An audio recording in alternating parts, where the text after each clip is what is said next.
Cabe preguntarse. En las instalaciones del Hotel City, se alojaban funcionarios de los distintos ministerios e incluso algunos políticos, que todavía no habían alcanzado la notoriedad que tienen hoy. Para la compra del hotel hizo falta el aval de la UIF, Unidad de Investigación Financiera. La cooperativa mantenía convenios con instituciones de todo el país, e incluso brindó alojamiento a policías y representantes de la Fundación Alameda, que se dedica a la lucha contra la trata de personas. Cabe preguntarse entonces, ¿cómo es posible que todos hayan sido tan ciegos y sordos como para no darse cuenta de los horrores que sucedían en el hotel, según relatan los fiscales y los medios de comunicación? ¿Acaso los funcionarios judiciales insinúan que el Estado es cómplice de trata al avalar a la supuesta secta tenebrosa?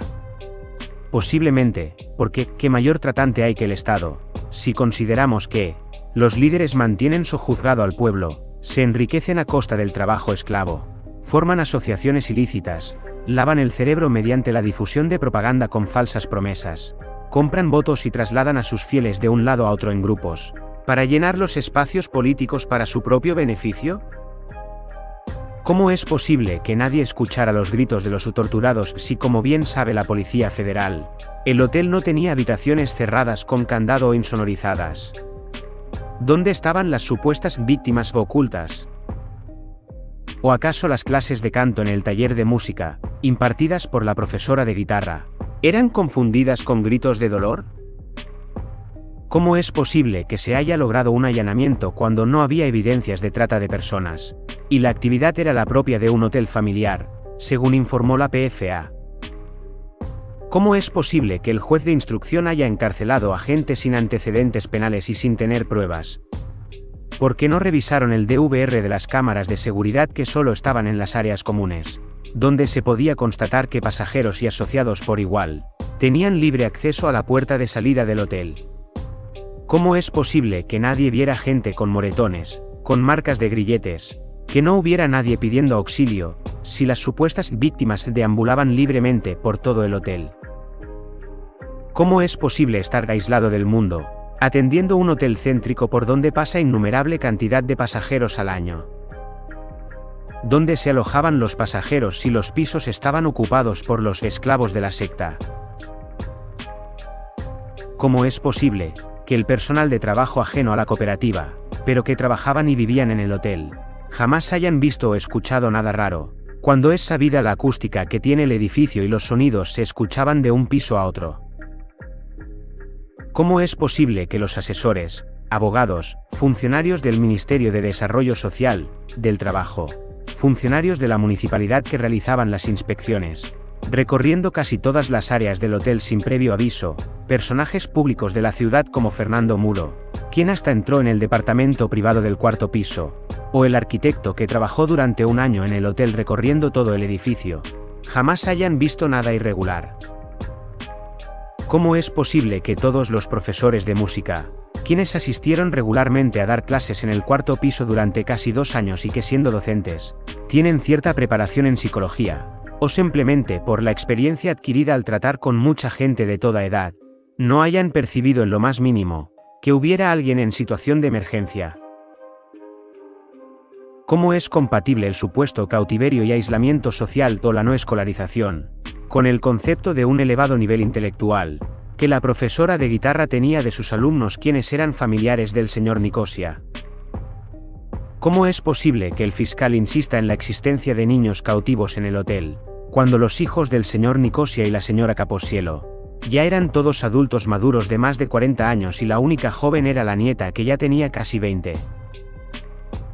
¿Cómo es posible que un hombre con movilidad reducida, que mayormente estaba en silla de ruedas, que tenía su columna vertebral fusionada y desde hacía por lo menos 15 años ya no podía girar la cabeza, que no tenía suficiente fuerza porque su enfermedad autoinmune había mermado su masa muscular, pudiera torturar, violar y dar órdenes a toda la gente del hotel, cuando la realidad es que no estaba involucrado en nada respecto a la administración de la cooperativa? Pasaba sus días postrado, o sentado en su cama, leyendo, escuchando la radio, descansando o en su computadora viendo series y películas, jugando, leyendo noticias, o asistiendo a alguna de las clases de música para escuchar tocar la guitarra.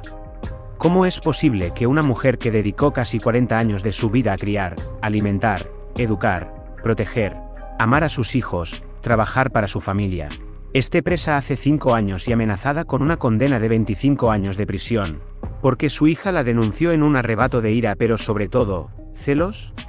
¿Quién es el juez para decir que la señora Caposiello le robó la infancia a sus hijos, si jamás la conoció, y en los alegatos finales del juicio, le impidió hacer libre uso de la palabra? ¿Cómo es posible que la denunciante, que dijo haber trabajado limpiando el hotel, cuando en realidad lo hacía en las mucamas, luego dijo no haber trabajado en el hotel por ser todo una fachada y la realidad es que no colaboraba más que en los eventos sociales de la cooperativa, hoy dice haber escapado, y efectúe una denuncia por explotación laboral? ¿Cómo es posible que siquiera le hayan tomado la denuncia, si para ese momento no vivía en el hotel desde hacía más de 6 meses, hacía su propia vida social, actuaba en películas, era promotora del festival de cine y estaba trabajando en otro hotel de la ciudad? ¿Qué tipo de escape es ese? ¿Cómo es posible que el conserje del hotel, que pasaba sus horas atendiendo a los pasajeros, vendiendo plazas hoteleras, organizando grupos de juegos bonaerenses y junto con otros recepcionistas cuidaba las mascotas de los huéspedes, haya sido acusado de transportar a las víctimas entre los diferentes sitios de cautiverio? ¿No dice el fiscal acaso que todas las víctimas estaban atrapadas en el hotel? ¿Cómo es posible que un hombre que no hizo más que trabajar decentemente toda su vida, y que solo tenía para propios y ajenos una conducta amistosa, respetuosa y jovial, que no tenía gente subordinada a su cargo porque sus trabajos de mantenimiento los hacía solo, o debía rendirle cuentas al secretario de la cooperativa, hoy tenga que pagar 17 años de cárcel por falsas acusaciones de las cuales además en su mayoría fue sobreseído? ¿Cómo se puede incurrir en tantas contradicciones, y con ello formar una causa judicial, condenar penal y socialmente a las personas y matar a otras en nombre de la justicia?